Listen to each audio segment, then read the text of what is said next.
Good afternoon, everyone. From the Canine Concierge Transport, here in the beginnings of sweltering heat. It's funny, I was just driving behind a car with the license plate J. Christ. So that's where he went. Apparently he's driving in front of me in traffic. I wanted to have a little chat with y'all about a really difficult subject. What do you do when a dog has behavior that can't be fixed? So first of all, I hate when people talk about fixing a dog. That's half of the air quotation mark, by the way. Fixing a dog, because dogs aren't broken any more than a person who goes to therapy is broken. We're not broken. We're just maybe bruised. In the case of a dog, dogs are dogs. They are going to behave as such and behave in a primal sense, and unless they are given appropriate structure, they're going to do what they do.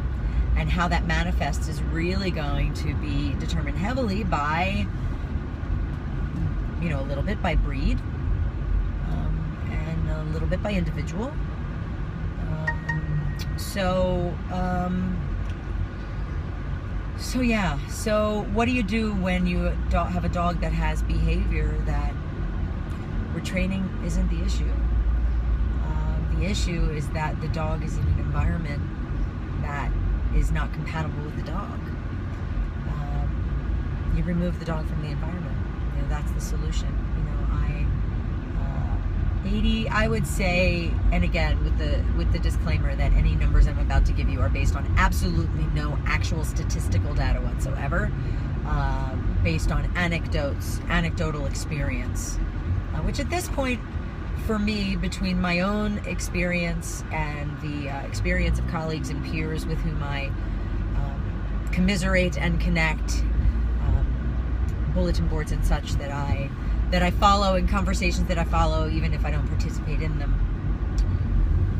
I would say probably something on the order of, 80 to 85% of the issues that people have with their dogs can be addressed. I'm not going to say fixed. Can be addressed. Pulling on the leash, jumping on people, counter surfing, pulling things out of trash cans, marking in the house. These things can be addressed.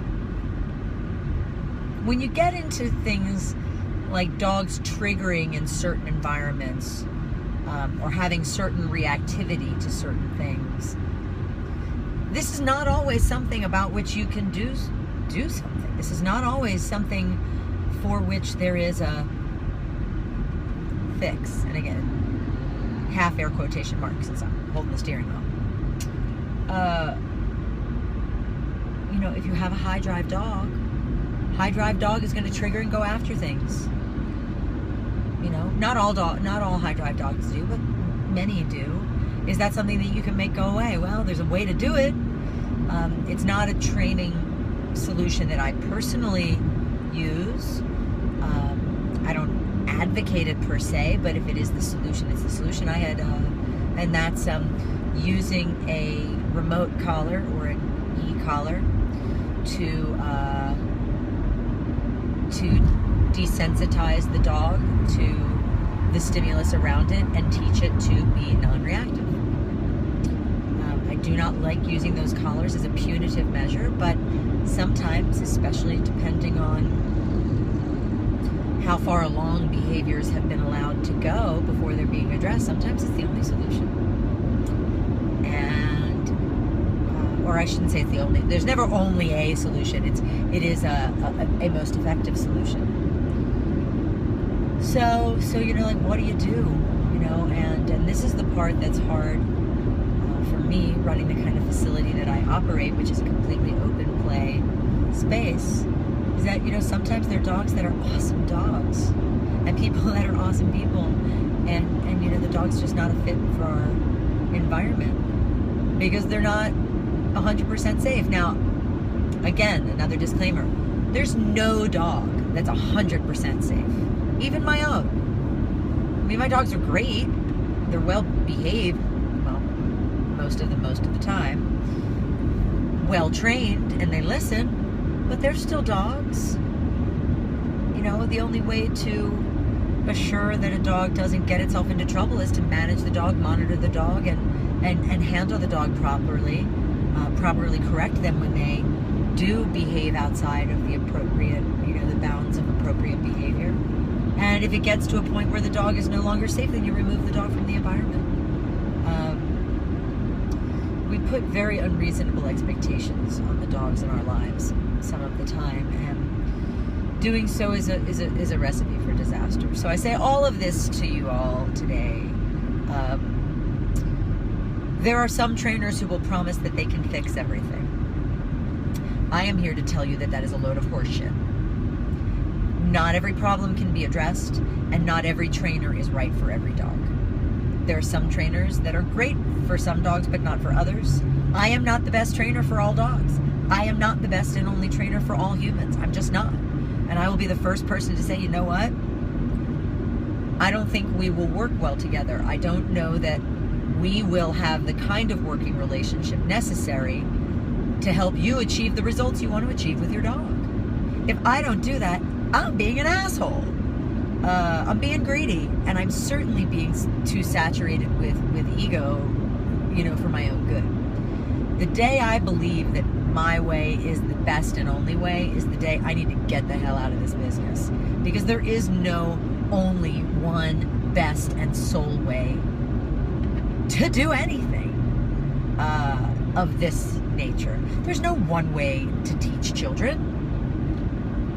Children don't learn the same way. There are many different approaches to education. Some are more effective than others. Some have a greater body of proof.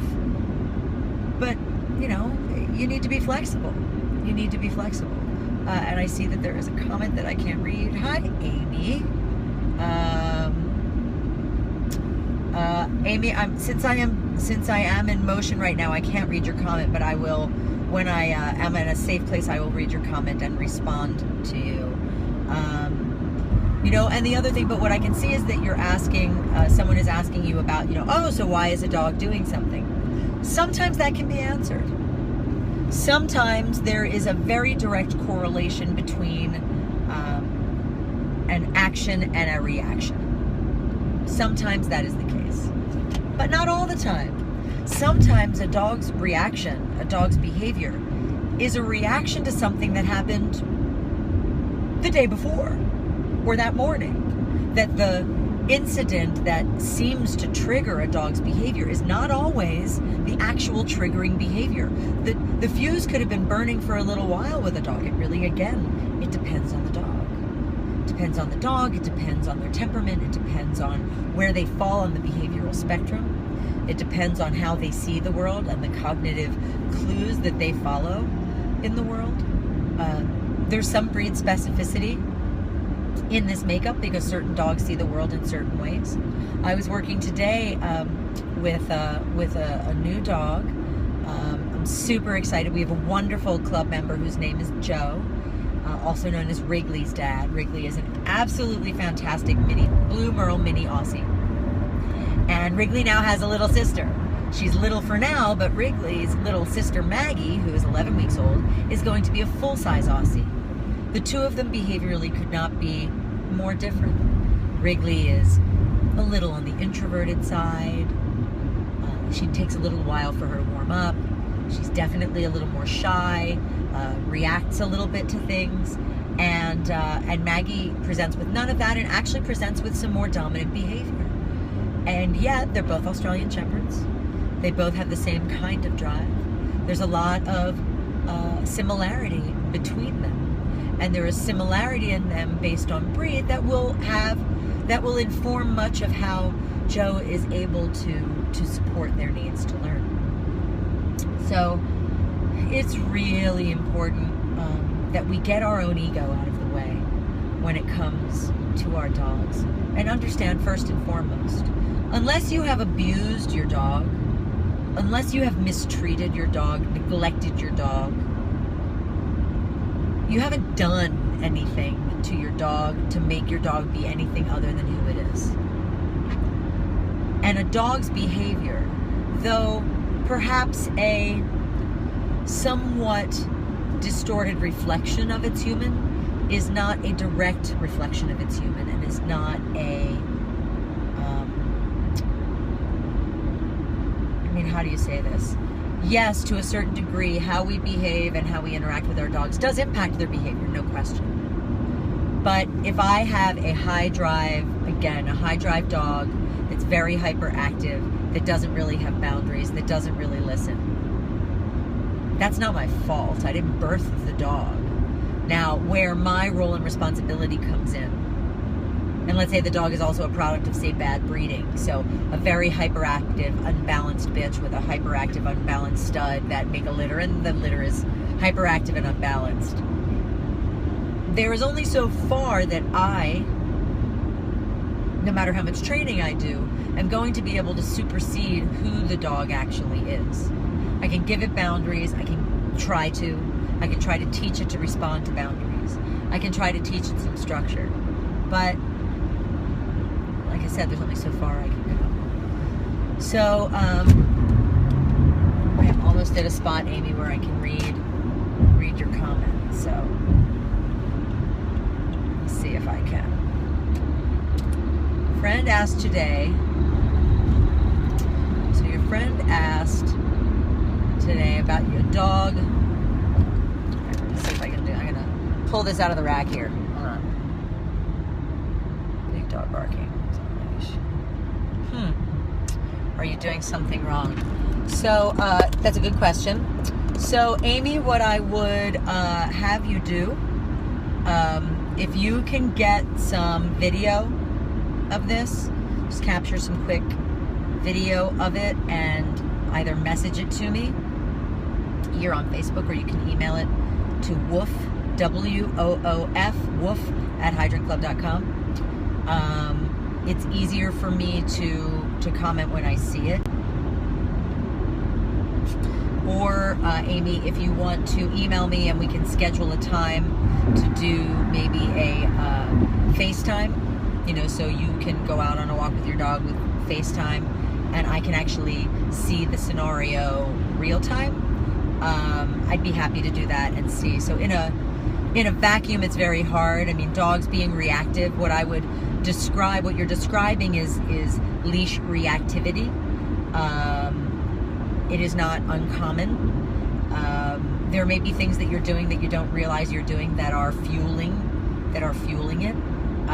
There could be factors like how old your dog is and that sort of thing. So I need a little more information before I can comment. But I'm happy to help you on that. And sometimes dogs are great for like the first 2 years of their life, and around 2.5, 3 years old, they start kind of going sideways behaviorally. I've heard that, seen that, and it seems to be many of the working breeds, boxers, pits, Cane Corsos, some other dogs like that. It is very bright, so I must put my shades back on. There we go. Oh, that's so much better. So that's all I got. I'm out on the west side of town right now where cell connectivity is shitty. So I am going to dial off for now. This is not the end of this topic for certain. And I am very much closer to launching that private network that I have been mentioning here. It will be a subscription-based... Oh, excuse me, caught me in a yawn. It will be a subscription-based network. Pretty nominal fee for the content value that you'll be getting. Fresh content pretty much every day of the week in categories ranging from fixing behavior to nutrition and wellness, lifestyle, product reviews, and how to pick a dog. So everything from breed stuff to behavioral stuff to lifestyle and how to find the right dog to match with you. So, and then there'll be subcategories under each of those topics. There'll be videos, there'll be live chat interactions, there will be content that will ultimately get posted to Facebook and to other open social networks. But much of the stuff that you've been seeing here on Facebook is actually going to be going behind a paywall, along with direct access to me. So Amy, for example, if you're still watching, you and I would be able to get together and you know, do some virtual training sessions and actually resolve this issue, and get that fixed pretty quickly. So yeah, so stay tuned. Going around, she'll be coming around the mountain when she comes. I always love that song. I don't know why. Coming around the mountain when she comes. Sorry. Yeah, so stay tuned. If you've already let me know that you want to be part of that, great. If you have not, let me know. It will be launching. I had hoped to launch it by May 30th, but got a little delayed. So it's a little delayed, and it will be launching in the probably the first. I'll probably do it as July 4th. My digital independence. Just digital independence. Actually, digital independence would be me plugging. Maybe I should do that. In any case, okay. So I'm almost to Charlie's house. Thanks for tuning in, everybody. Really appreciate you watching. And this video will be archived and posted to our YouTube channel. So if you're watching this on YouTube, thanks for tuning in. And if you've got questions, by all means do comment on the video, and I will do my best to get back to everybody. If you have any direct questions, or you have some specific questions you'd like me to address in a future live stream, or even directly, you can email woof@hydrantclub.com. That's woof, W like William, O like Oscar, F like Frank, woof@hydrantclub.com. And yeah, that's all I got. So I hope you guys are having a great day wherever you are. Oh, and if you haven't seen the movie what's her name? Wonder Woman. If you haven't seen Wonder Woman, see it. She's awesome. I don't know whether I want to be her or marry her. I think both, which might be a little weird. Anyway, all right, guys. Talk to you soon.